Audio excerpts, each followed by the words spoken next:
Hello, campers. Grab your marshmallows and gather around the True Crime Campfire. We're your camp counselors. I'm Katie. And I'm Whitney. And we're here to tell you a true story that is way stranger than fiction. We're roasting murderers and marshmallows around the True Crime Campfire.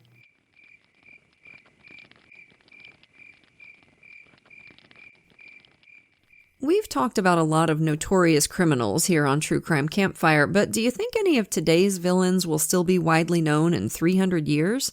Will their names be known to almost everyone and conjure up vivid, if not exactly accurate, images of a time long past? The subject of this week's story is a man whose brief but spectacular criminal career wrote him a place in history, not to mention on the hit TV show Our Flag Means Death. Time for some true crime on the high seas. This is Black Flag, the story of Blackbeard the pirate.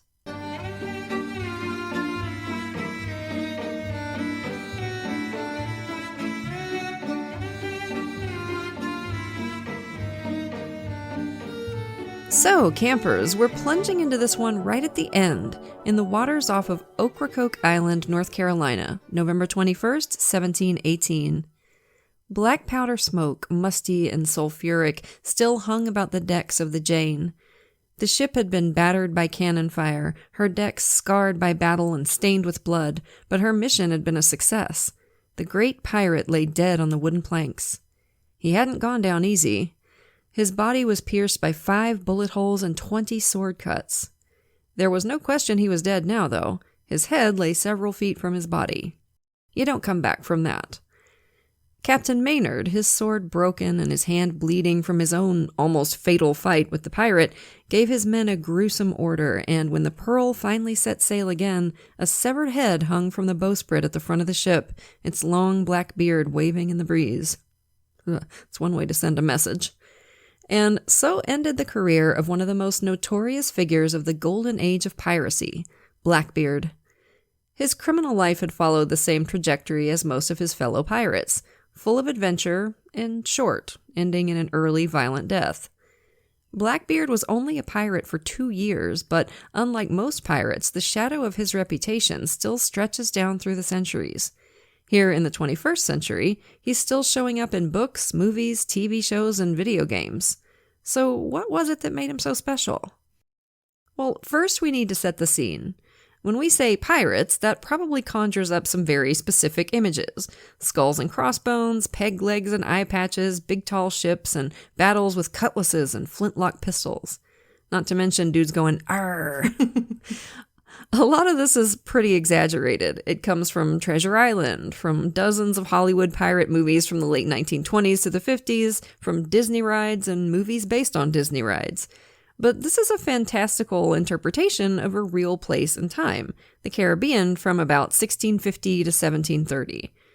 This, of course, is not when piracy started. Piracy's older than recorded human history and probably started soon after human beings first started going out on boats. It's been a constant danger of seagoing trade and travel right up to the present day. And piracy in the Caribbean, the Captain Jack Sparrow stuff, wasn't even the main hub for all this. In the ancient Mediterranean, pirates were a force strong enough to threaten Rome. And in the early 1800s, pirate queen Zhang Yisao could command fleets of tens of thousands of pirates in the South China Sea. Just let that settle into your imagination for a second, y'all. Pirate queen. Ooh, I love it. She was badass. Once she retired from the pirate queen life, she went on to run one of the most infamous casinos in China. Badass. But Caribbean piracy coincided with an explosion in the publication of popular newspapers and books in the English-speaking world, as well as a sharp rise in literacy. And of course, all these new readers just ate this shit up. All the dreadful stories of cruelty and heroism in the distant seas. I mean, who the hell wouldn't? The most popular book came out in 1724, A General History of the Pirates, Pirates with a Y, I love that, by the mysterious Captain Charles Johnson. Arr. This book was full of bloody drama, and it was a huge hit. It stayed in print for every year since. Now, how accurate it is debatable. Johnson's facts do more or less line up with official records pretty well, but there's a lot of lurid gossip and rumor in there too, which is one of the reasons it's so popular. We'll be quoting Johnson's book quite a bit, but just be aware that, he should probably be taken with a little pinch of salt. There was so much pirate action in the Caribbean because of the vast amounts of wealth traveling back and forth across the Atlantic, trade which was, of course, itself a lot more dreadful and cruel than anything the pirates did.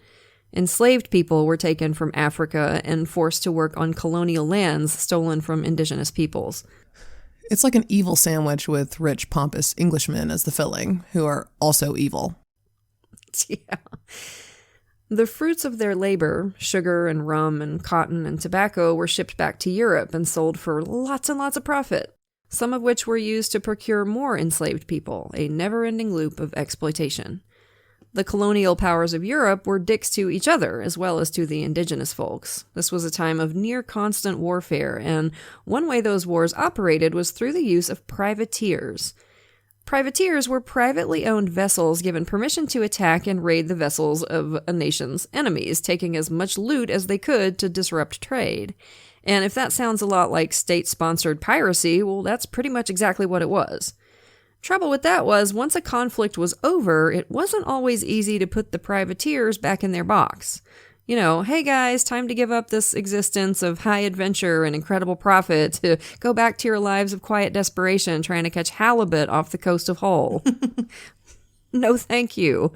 A lot of privateers slipped seamlessly into piracy, and this was the case with Blackbeard. There's really not much information on Blackbeard's early life, which is no surprise. Before he became notorious, he was just a sailor like thousands of others.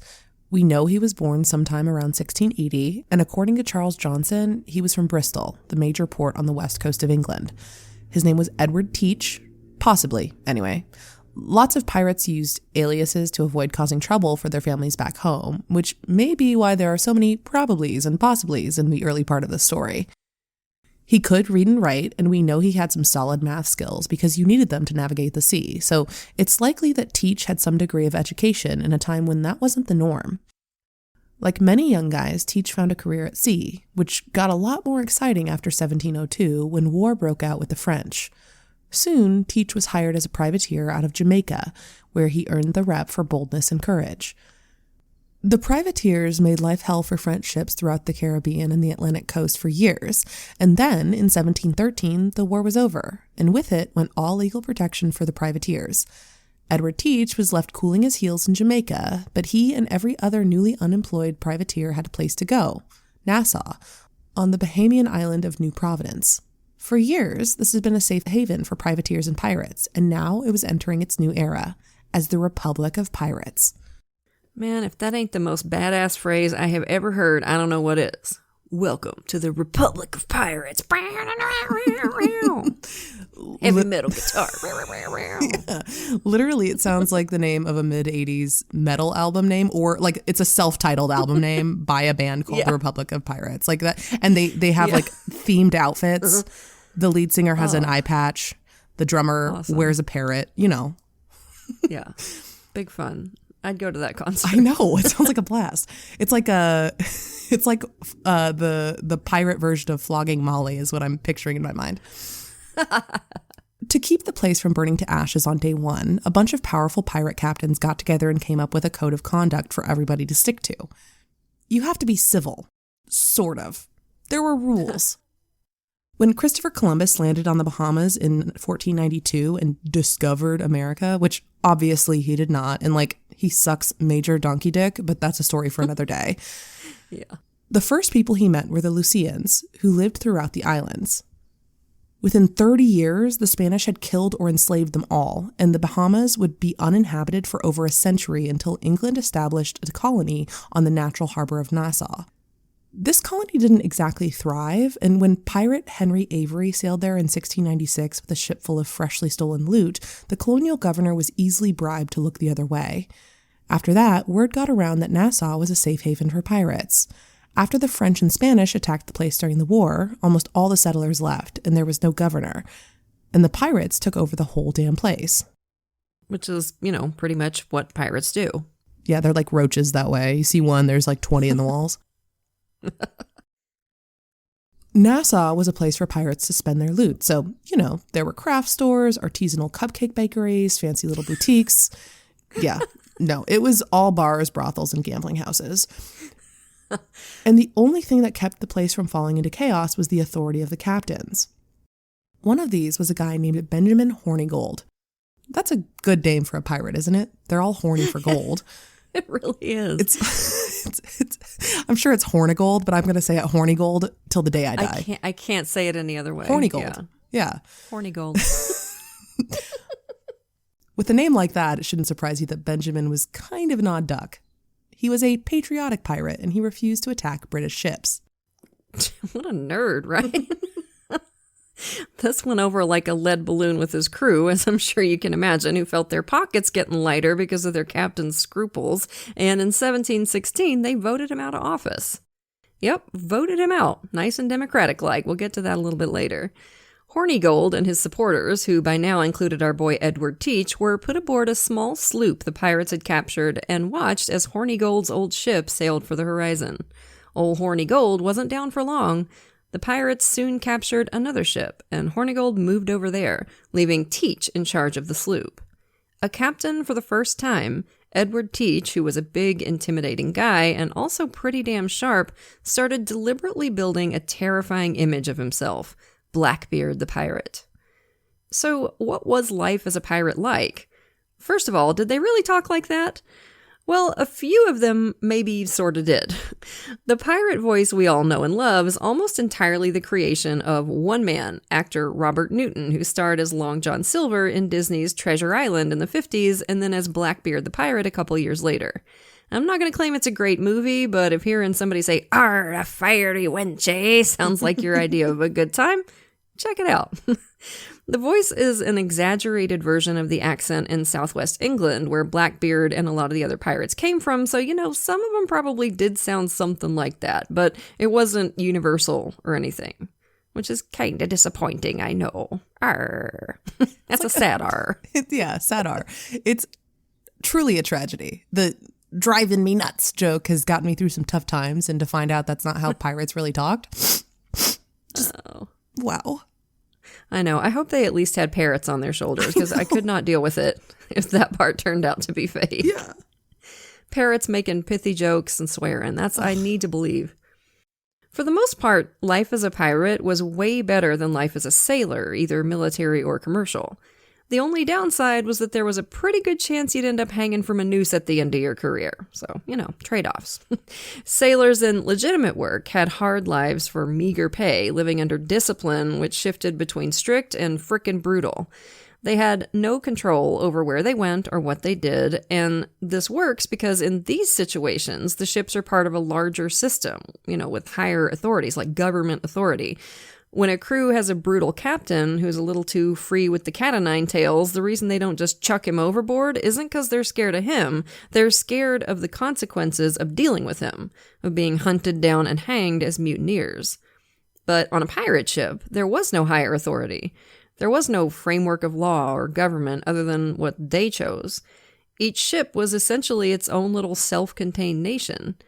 So how do dozens of criminals living in close proximity at sea organize themselves? Well, for the most part, through democracy. This wasn't because they were, super enlightened and really just loved the idea. It was just a way for a small group of people to successfully operate without flying apart at the seams. Pirate crews elected their own officers and set up their own rules of life aboard the ship. These pirate codes varied from ship to ship, but they usually determined the division of loot and tried to prevent drama among the crew. The harsh punishments and strict food restrictions and booze restrictions that you had on the merchant and military ships just weren't a thing on the pirate vessels. And because pirate ships were overcrewed compared to merchant ships, each individual sailor had less work to do. So there were plenty of reasons beyond get rich quick why regular sailors jumped at the chance to go pirate. One example of these pirate codes made it clear that priority one was to keep things moving smoothly with the crew. They are pirates, after all. Things had the potential to get pretty wild. Gambling for money was banned, as was smuggling a woman on board, a sin which was no shit punishable by death. Like, you'd have to be real bad off to risk that, Damn. Anyone who secretly kept loot for themselves beyond the value of $1 was to be marooned, like they would just leave your ass on an island somewhere. Yikes.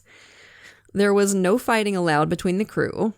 If two pirates were really determined to try to kill each other, they had to duel on shore, and the rules for that were so hilariously specific that it seems like they were really just hoping to delay the fight long enough for everybody to calm the hell down and realize they didn't want to do it.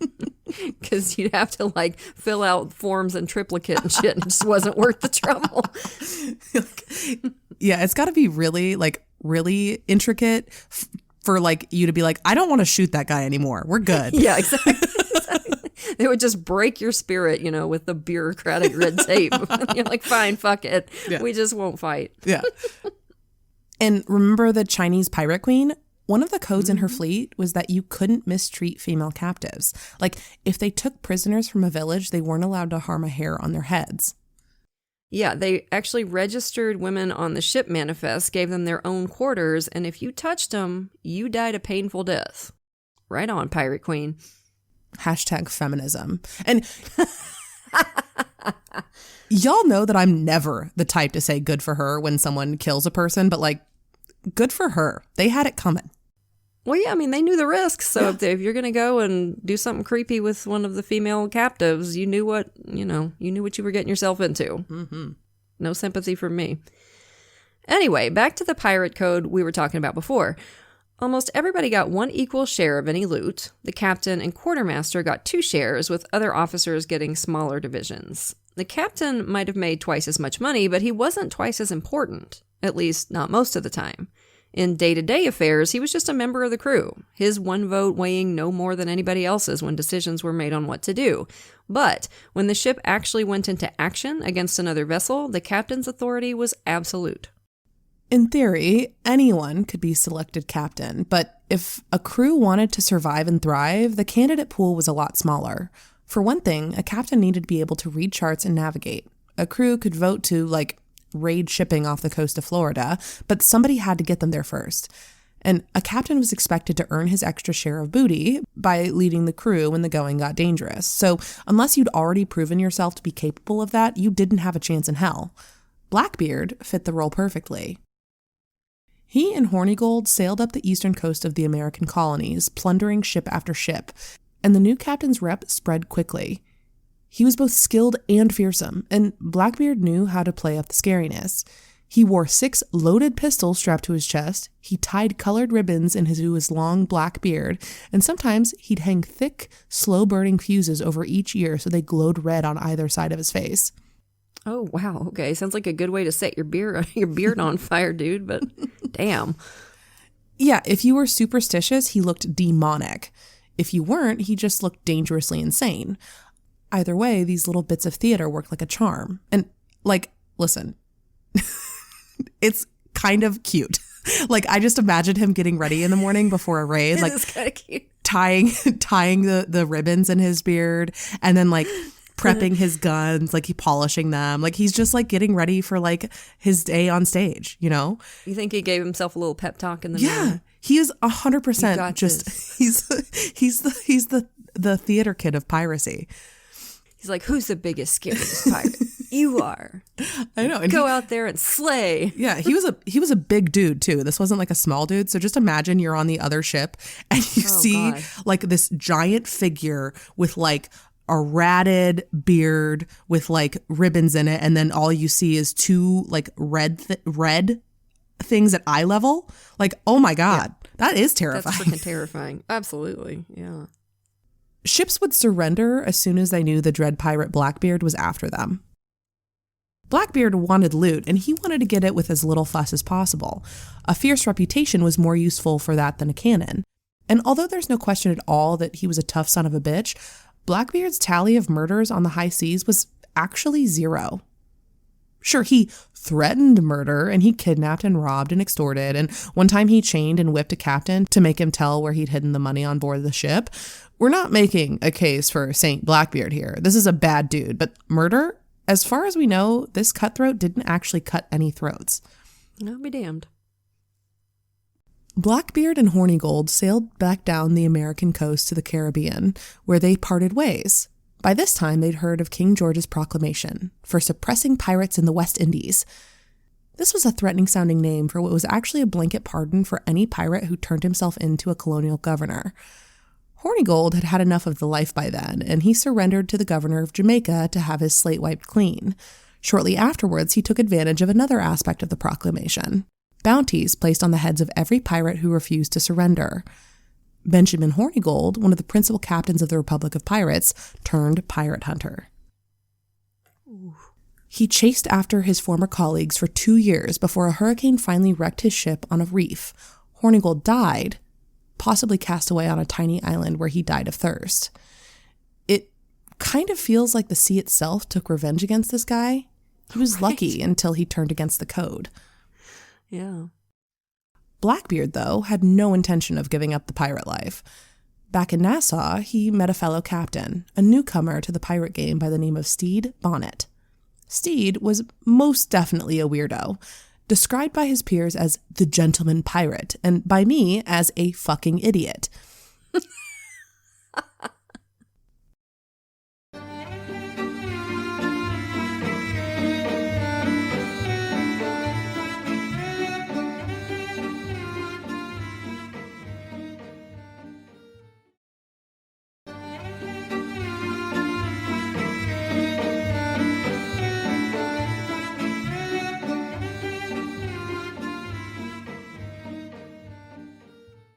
Stede Bonnet was born into a life of aristocratic luxury on his family's sugar plantation in Barbados.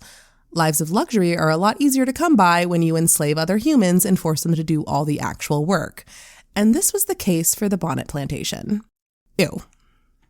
Yeah. As we said earlier, most of the worst things done in this story weren't done by the pirates. Stede's parents died when he was like 6 years old, and he inherited their 400-acre estate. At some point, presumably not until he was technically an adult, he was made a major, a rank which back then was granted automatically to wealthy landowners. Again, ew. So he might technically have been an officer in the Barbados militia, but really he was about as much of a military man as Colonel Sanders. When he was 21, Stede got married, and shortly after, 4 children came along. So far, this was a boilerplate ideal life for a young aristocrat. He had wealth, rank, family, the respect of his peers, and other people doing all the damn work to support him. And then, in 1717, not long before his 30th birthday, he gave it all up and ran away to sea to become a pirate. Why? I really, really wish we had a solid answer for that, because it's just so bizarre, but all we'll ever have are guesses. Stede running off to sea was obviously a huge shock to his whole social circle, but Stede doing something weird? Not so much. According to Charles Johnson, his acquaintances believed, quote, that this humor of going a-pirating proceeded from a disorder of the mind, which had been but too visible in him some time before this wicked undertaking, and which is said to have been occasioned by some discomforts he found in a married state. Translation: A, the cheese had been sliding off the man's cracker for quite some time, and B, snobby folks on Barbados really like to gossip about each other's marriages. Also, a privileged man abandoning his family to go have some kind of crisis of masculinity is hardly something to write home about. Very true. Johnson also notes that Stede was but ill qualified for the business as not understanding maritime affairs, and that, as we'll see, was the understatement of the century. All Stede knew about the sea came from books. He loved to read, even set up a library in his cabin on his new ship. He read to his mostly illiterate crew, whether they liked it or not. Oh, come on now, chaps, gather round. I'm going to read you a story. This one is called Winnie of the Pooh.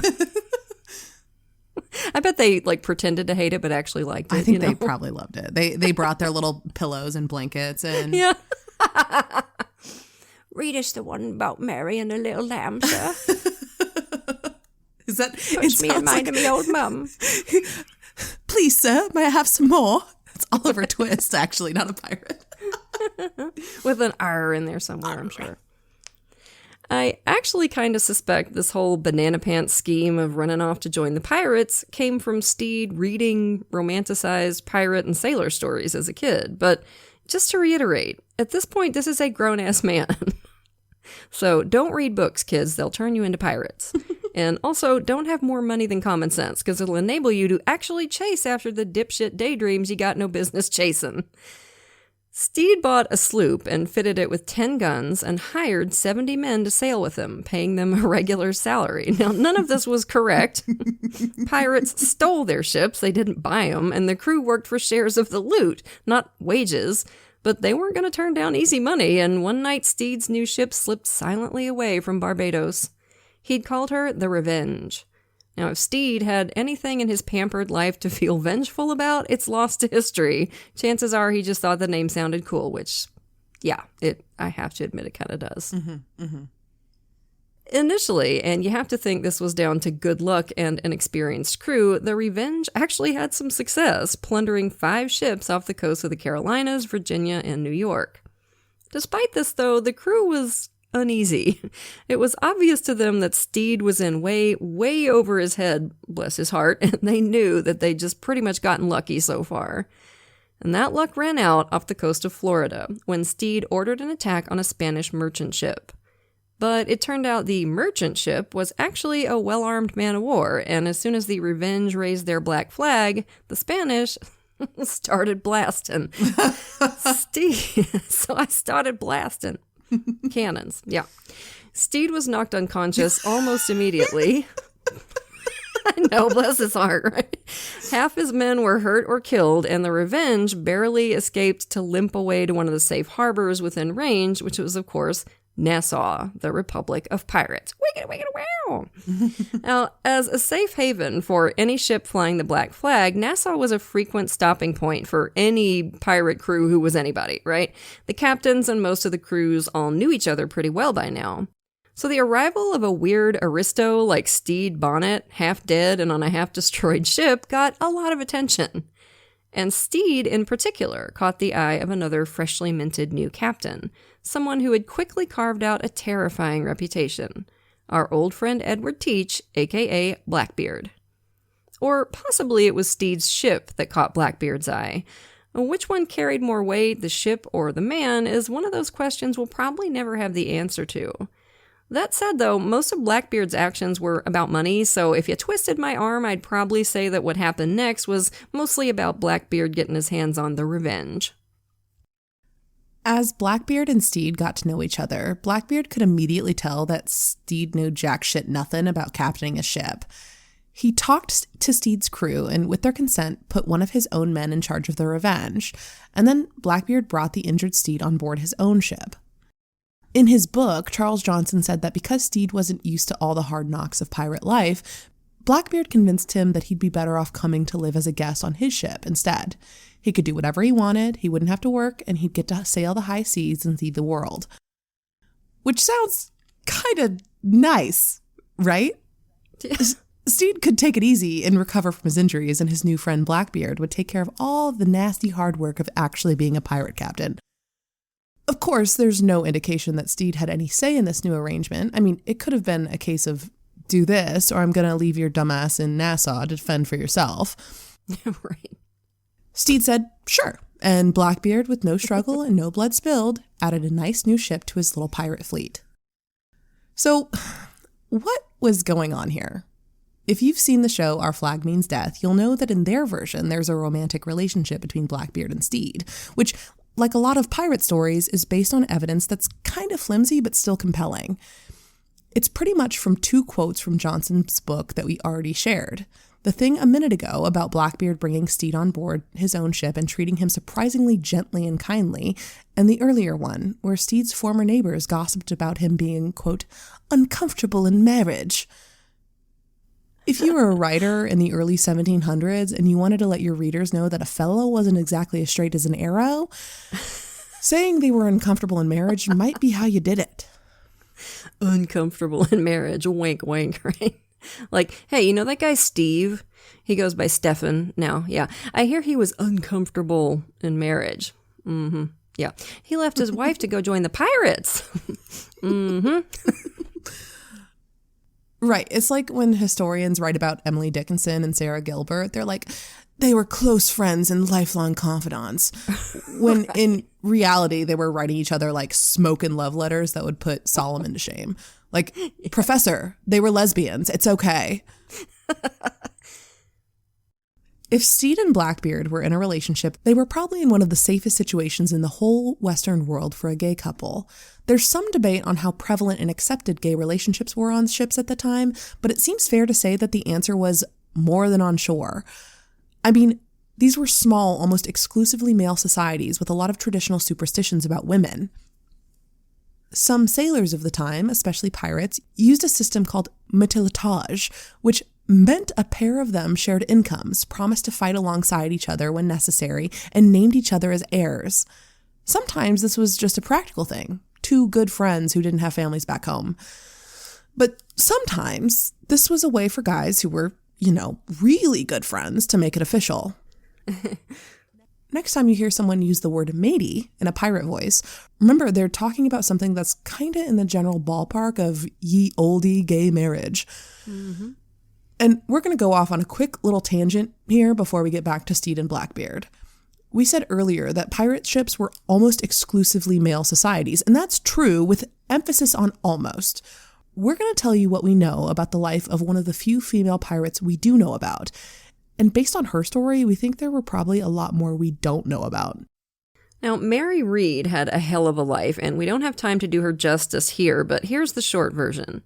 Mary identified herself as a woman, but from an early age she dressed and presented herself as a boy, and pursued careers that at the time were exclusively male, first as a sailor on a man-of-war, then as a soldier, first on foot and then in a cavalry regiment. Through various twists of fate, she wound up as a pirate on the ship of Captain Calico Jack Rackham, where, unbeknownst to her, she was crewing alongside another woman passing as a man, Rackham's lover, Anne Bonny. And I'm just going to read this bit from A General History of the Pirates because it is so good. Her sex was not so much as suspected by any person on board till Anne Bonny, who was not altogether so reserved in point of chastity, translation, she liked sex, took a particular liking to her. In short, Anne Bonny took her for a handsome young fellow, and for some reasons best known to herself, first revealed her sex to Mary Read. So this other lady, pretending to be a man on the pirate ship, develops a crush on Mary, who's also pretending to be a man, and makes a move on her like, hey, handsome, guess what? I'm a lady. I love this so much. It's hilarious. It's absolutely the stuff fan fiction is made from. Like, it's just... Oh, yeah. It's so dramatic and gossipy and perfect. I'm obsessed. Oh, my God. I love it. Mary Read, knowing what she would be at and being very sensible of her own incapacity that way, because I guess she was a straight girl, was forced to come to a right understanding with her. And so, to the great disappointment of Anne Bonny, she let her know she was a woman also. But this intimacy so disturbed Captain Rackham, who was the lover and gallant of Anne Bonny, that he grew furiously jealous, so that he told Anne Bonny he would cut her new lover's throat. Therefore, to quiet him, she let him into the secret also, which just... Okay, imagine how much this blew Captain Rackham's mind, by the way. Like, oh, yeah, don't worry, man, I'm a lady too. Like, at that point, he's got to wonder how many of his men, ain't. Yeah, it's probably just him and like 57 women in drag. Like he's like the only genuine man on board. This is just him and a bunch of ladies wearing pants. we should start a Kickstarter with that script in mind. Like I think that would be amazing. Oh my God, it's so funny.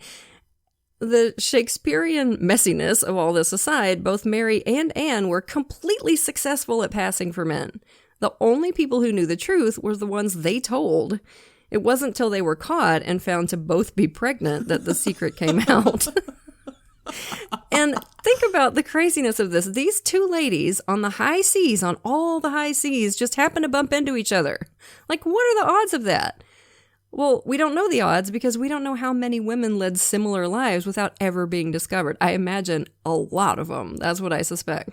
Because, what else are you going to do back then? Sit home and, work on needlepoint? Fuck that. I can understand why women would do this. 100%, especially if you're... go out and have some adventure. Yeah, if you're poor, if, maybe your husband died and you don't have a way of making income. There's just, all kinds of options. And, if you could easily, cut your hair, get dirty, wear some pants, and Like men are like T-Rexes, like unless you're like they have no object permanence. So like you just cut your hair and they're like, that's a dude.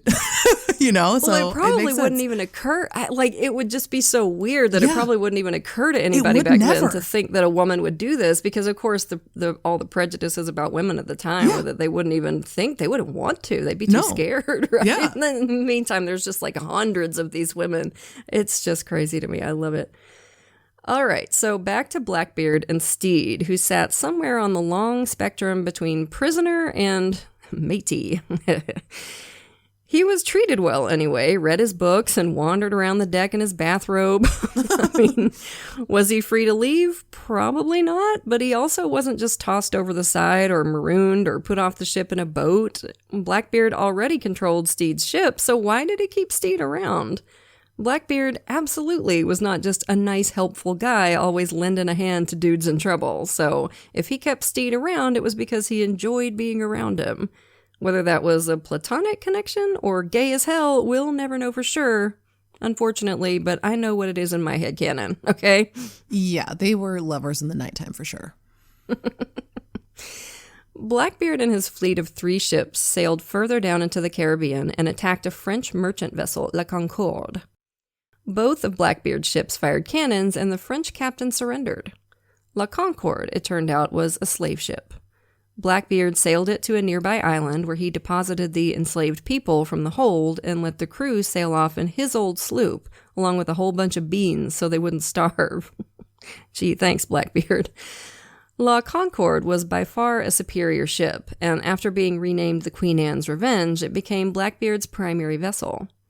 Anne had reigned during the recent war with the French, when Blackbeard had been a privateer, but the name was as far as Blackbeard's patriotic leanings went. Unlike his old buddy Benjamin Hornigold, Blackbeard had no problem attacking British ships. Pirates went after slave ships every chance they got, which has led some people to wonder if they were abolitionists, but unfortunately, nah, that wasn't it. Pirates didn't give a rat's ass about the enslaved people in the holds, unfortunately. They just wanted the ships themselves.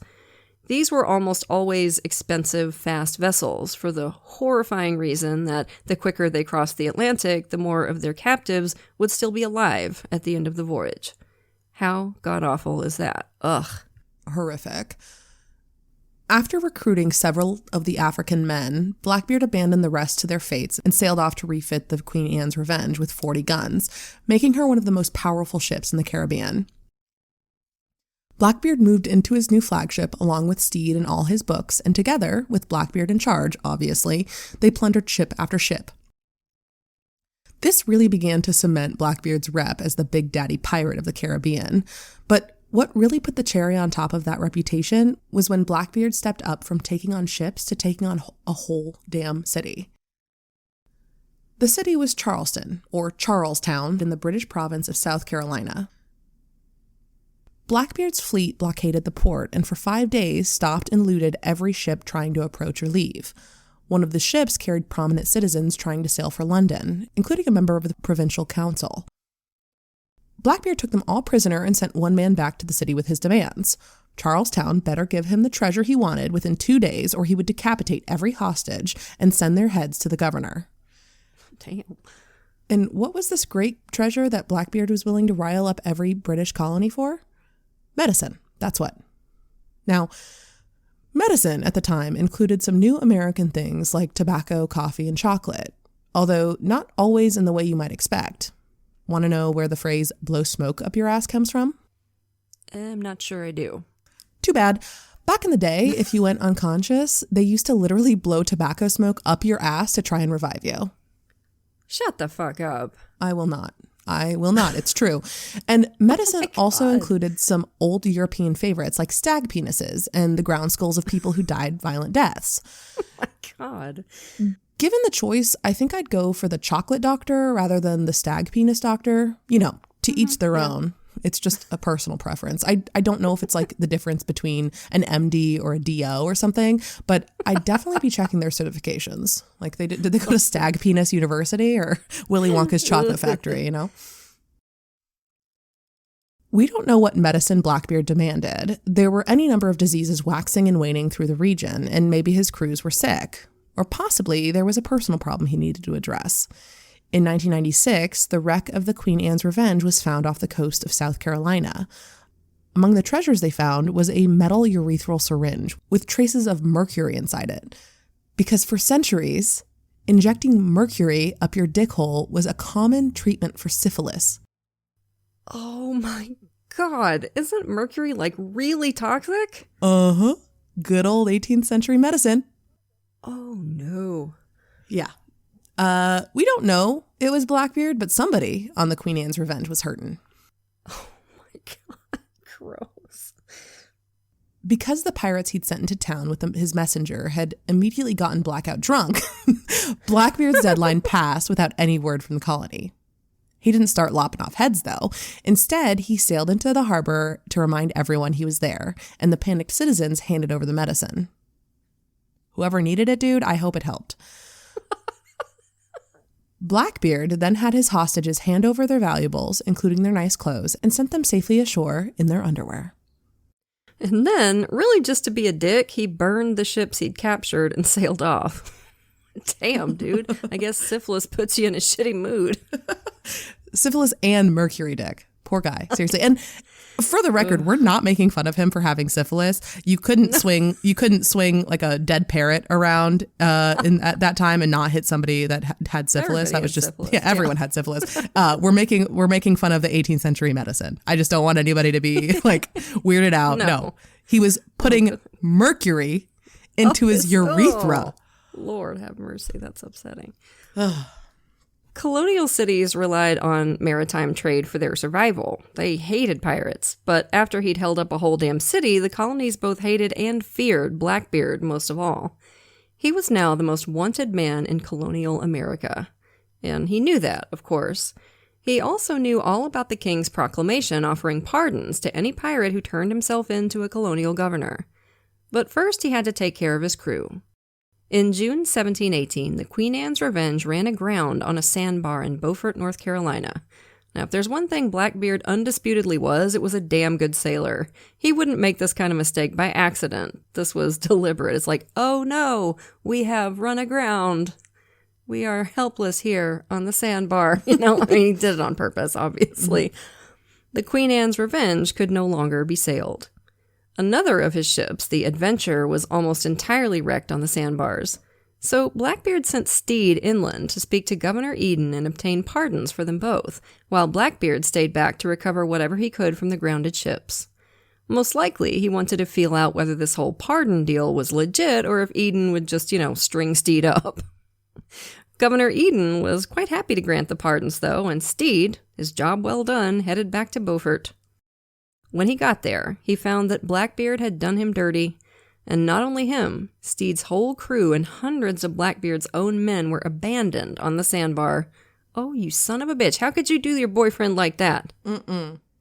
Blackbeard had taken everything of value from the two wrecked ships and then plundered and damaged Steed's Revenge for good measure and sailed off in one of his still functioning ships, which he apparently renamed the Adventure. I guess he just really liked the name.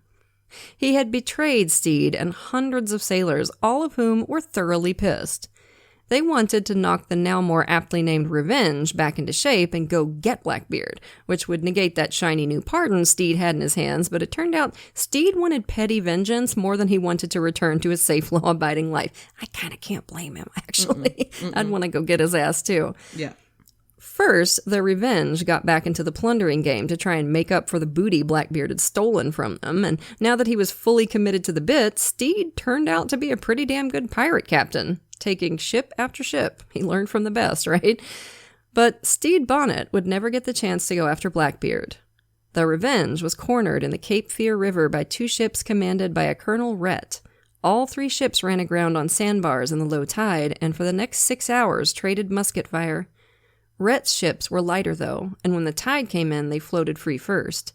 Steed's position was now hopeless. He told his men to go down and set fire to their powder stores so that the Revenge and everyone on board would go up in one spectacular explosion. Yeah, but his crew said, we're not doing that. And instead, when Rhett got close, Steed meekly surrendered. He's like, come on, guys, let's go out in a blaze of glory. No, thank you. We're good. No. He'd never really fully won over his crew, and several of them agreed to testify against him after he was imprisoned in Charlestown. He had a brief moment of freedom after he bribed his guards, and he and one of his crew ran off disguised in women's clothing, but they were chased down once again by Colonel Rhett and recaptured. 29 of Bonnet's crew were found guilty of piracy and hanged. Steed received the same sentence, but his execution was delayed 7 times, largely because the people of Charlestown had come to pity him. Steed's sanity, which had never hung from the sturdiest hook, had slipped entirely since his imprisonment. Nevertheless, though, Governor Johnson of South Carolina eventually ordered that the deed had to be done, and Steed was hanged. He was buried alongside his crew in unmarked graves in local marshland. It was about 18 months since he'd given up his life of permanent ease and comfort on Barbados to run off and play pirate. I can't think of many better examples of fucking around and finding out. Stede Bonnet, the Fafo King. Patron saint of Fafo. Yeah. Meanwhile, Blackbeard had taken his ill-gotten gains over to Ocracoke Island and was apparently living it up with a new teenage wife. According to Charles Johnson, this was wife number 14 for Blackbeard, which sounds like one of his exaggerations. I mean, Blackbeard was a busy guy. Where would he find the time? Yeah. Even in modern times, I've heard guys describe their girlfriends as the wife, and I suspect 14 mistresses was probably more accurate. Yeah. Like, I think they were probably just living in sin, and Charles Johnson was clutching his pearls and had to say wife, you know? Yeah, exactly. Technically pardoned, Blackbeard just chilled for a while, but the lure of piracy was too great, and soon he was right back at it. The Lieutenant Governor of Virginia, Alexander Spotswood, was sick of pirates and was determined to either bring Blackbeard to justice or end his life. He was so dead set on this that he was willing to bend the rules to do it. So he hired some men from the British Navy ships to go down to North Carolina and get Blackbeard. Headed by a guy named Robert Maynard, they took 2 ships, the Jane and the Ranger. Maynard found Blackbeard's Adventure anchored off of Ocracoke Island. He didn't know it, but the ship was seriously understaffed at the moment. Half the crew was off partying in the town of Bath. As the 2 sloops approached, Blackbeard cut his anchor cable to save the time of raising it and turned his guns toward them. But when the sloops raised the Union flag that announced them as vessels of the crown, Blackbeard tried to sail away. There was already musket fire between the ships, some of which had possibly damaged the Adventure's rigging and sent it out of control. It ran aground on the sandbar.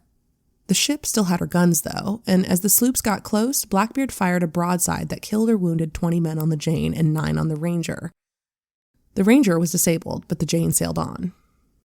Blackbeard couldn't believe his luck. There was only Maynard and a few of the men left at the stern. This fool had delivered himself and his ship right into his hands. He yelled insults over to the Jane, calling the crew cowardly puppies. What's that saying? If it seems too good to be true, it probably is? Mm-hmm. Yeah, seems like our boy never heard of that saying. When the Jane was close, the Adventure threw grappling hooks to pull them close together, then threw grenades of powder and shot onto the deck before charging on through the smoke to try and overpower the outnumbered Lieutenant Maynard. But it was a trap. Maynard had sent most of his men down below the decks to try and lure Blackbeard into boarding. Now that he had, they all came charging out, shouting and firing their guns. The startled pirates were pushed back, but Blackbeard was like, "Come on, guys, we've got this," and the fight began. Maynard and Blackbeard shot their pistols at each other. Blackbeard missed. Maynard hit, but Blackbeard didn't seem to notice. The 2 men drew their cutlasses and fought till a heavy blow from Blackbeard snapped Maynard's sword at the hilt. By now, Blackbeard had been drawn away from the rest of the pirates and was surrounded by Maynard's men. Just as he was about to kill Maynard, one of these men slashed Blackbeard in the neck, which directed Blackbeard's blow down to cut Maynard's knuckles instead of ending his life. The Boston Newsletter reported the conclusion of the fight, probably fancying it up a little bit, because, journalists back then never let facts get in the way of a good story. One of Maynard's men, being a Highlander, engaged Teach with his broadsword, who gave Teach a cut in the neck, Teach saying, "Well done, lad." The Highlander replied, "If it be not well done, I'll do it better." With that, he gave him a second stroke, which cut off his head, laying it flat on his shoulder. Now, I don't know about you, but that dialogue sounds a little bit too sharp for dudes in the middle of a brutal fight to the death. But either way, Blackbeard, the most dreaded pirate of his ages, lay dead on the bloody deck in 2 pieces. His crew, seeing him fall, either surrendered or jumped overboard. Maynard hung Blackbeard's head from his bowsprit, flung his body overboard, and sailed back to Virginia. There, Blackbeard's head was put on a pole at the entrance to Chesapeake Bay to warn anyone who sailed by that piracy might seem sexy, but in the end all it gotcha was your head on a stick. He was most likely in his late 30s and had been a pirate for just 2 incredibly eventful years that sealed his place in history. A little more interesting than Jack Sparrow, isn't it? So that was a wild one, right, campers? We'll have another one for you next week. But for now, lock your doors, light your lights, and stay safe until we get together again around the True Crime Campfire. And as always, we want to send a grateful shout out to a few of our lovely patrons. Thank you so much to Elle, Kaz, CJ, Michael, Catherine, Denise, Nicole, and Chris. We appreciate y'all to the moon and back. And if you're not yet a patron, you're missing out. Patrons of our show get every episode ad-free, at least a day early, sometimes even 2, plus tons of extra content, like patrons-only episodes and hilarious post-show discussions. And once you hit the $5 and up categories, you get even more cool stuff. A free sticker at $5, a rad enamel pin while supplies last at $10, virtual events with Katie and me, and we're always looking for new stuff to do for you. So if you can, come join us at patreon.com/truecrimecampfire. For great TCC merch, visit the True Crime Campfire store at spreadshirt.com. Check out our website at truecrimecampfirepod.com, and you can listen to us on YouTube now. And if you like what we do, please leave a review on Apple Podcasts. It really helps. Also, we always have a question at the end of our podcast at Spotify, so please answer that if you have time.